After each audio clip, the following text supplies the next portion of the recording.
Hello guys, welcome to my channel जिसका नाम है स्कैरी टॉक्स, जहाँ पे हम रिलीजियस, सुपरनैचुरल और माइथोलॉजिकल क्रिएचर्स और उनसे जुड़ी कुछ चीज़ों के ऊपर डिस्कस करेंगे और उनसे रिलेटेड थ्योरी, कॉन्सेप्ट्स और कल्चर के बारे में जानेंगे। आज की वीडियो शुरू करते हैं जो कि है हेल एंड डीमोनोलॉजी के ऊपर।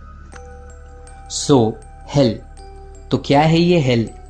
आप में से कई लोगों को पता होगा हेल या नर्क क्या होता है और उससे जुड़ी कहानियां भी। जो भी व्यक्ति पाप करे या अपने पूरे जीवन में दुष्कर्म करे वे नर्क जाके उसका पश्चाताप करते हैं और उनके पाप के हिसाब से उनको सजा मिलती है।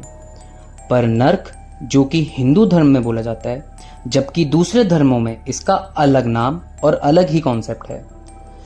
कई धार्मिक परंपराओं में नर्क या जिसे अंडरवर्ल्ड कहते हैं, ये वो जगह है जहां अप्राप्त मृतकों या शापित आत्माओं का निवास है, जिसे ज्यादातर पनिशमेंट या बोले की दंड के स्थान के रूप में देखा जाता है, जो जीवन में किए गए अपराधों के लिए न्याय और दंड में बैलेंस को दर्शाता है। या सिंपल लैंग्वेज में नर्क स्वर्ग का ऑपोजिट है, या कहा जाता है ऐसी जगह जहां ईश्वर है ही नहीं। So now let's talk about religious believes about hello.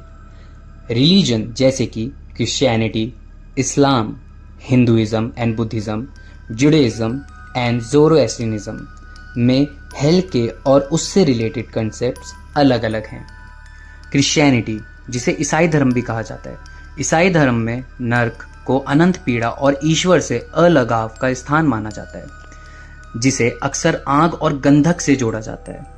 कुछ ईसाई संप्रदायों में शुद्धिकरण की अवधारणा मौजूद है, जो स्वर्ग में प्रवेश करने से पहले शुद्धिकरण का मार्ग प्रदान करती है। यानी अगर आपको स्वर्ग जाना है या हेवन में एंट्री लेनी है तो आपको पहले हेल भोग के आना पड़ेगा। वाह। इस्लाम में जहन्नम नामक नर्क, यानी कि नर्क को जहन्नम माना जाता है, ईश्वर की शिक्षाओं का उल्लंघन करने वालों के लिए दंड का क्षेत्र है। यानी कि एक ऐसी जगह है जहां पे अगर आपने ईश्वर की जो भी शिक्षाएं थी, जो भी उनके बिलीफ थे, उनका उल्लंघन किया या रूल्स को फॉलो नहीं किया तो आपको जहन्नम जाना पड़ेगा। कुछ स्कॉलर्स जो हैं वो इसको शाश्वत यानी कि एटर्नल मानते हैं या एटर्निटी कह सकते हैं, जबकि अदर्स यानी जो अन्य हैं, कुछ या सभी दोषियों को अंततः क्षमा कर दिया जाएगा और उन्हें स्वर्ग में प्रवेश करने की अनुमति दी जाएगी। यानी आपको जहन्नम तब तक भोगना होगा जब तक आपके पाप धुल ना जाएं, और उसके बाद कुछ हद तक, जैसे क्रिश्चियनिटी में था वैसे इस्लाम में भी आपको स्वर्ग भेज दिया जाएगा। हिंदू धर्म और बौद्ध धर्म, इन परंपराओं में पुनर्जन्म या जिसे रिकार्नेशन कहा जाता है, जहां आत्माएं अपने पिछले कर्मों के आधार पर नए जीवन में पुनर्जन्म लेती हैं। बौद्ध धर्म में नर्क पुनर्जन्म से पहले किए गए दुष्कर्मों का एक प्रायश्चित करने के लिए टेम्परेरी रेन बनाता है, जहां दोनों धर्म का अंतिम लक्ष्य इस चक्र से मुक्ति है। हिंदू धर्म में मोक्ष और बौद्ध धर्म में निर्वाण प्राप्त करना।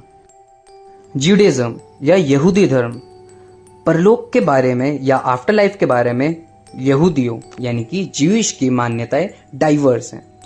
कुछ शिक्षाएं गहना यानी कि नर्क को अनंत नर्क की सजा के बजाय शुद्धिकरण का एक टेम्पररी प्लेस बताती है। आज के टाइम में या प्रेजेंट टाइम में एथिकल लिविंग जीने पर अक्सर जोर दिया जाता है, यानी कि इनकी मान्यता ये है कि एथिकल जीवन जियो। आज की वीडियो के लिए बस इतना ही। बाकी डीमोनोलॉजी से रिलेटेड कंसेप्ट के बारे में हम नेक्स्ट वीडियो में बात करेंगे। Thanks for watching. ऐसी ही रिलेटेड वीडियोस के लिए चैनल को सब्सक्राइब करें, और अगर आपको वीडियो पसंद आए तो प्लीज़ लाइक करें और इसे अपने फ्रेंड्स के संग शेयर करें।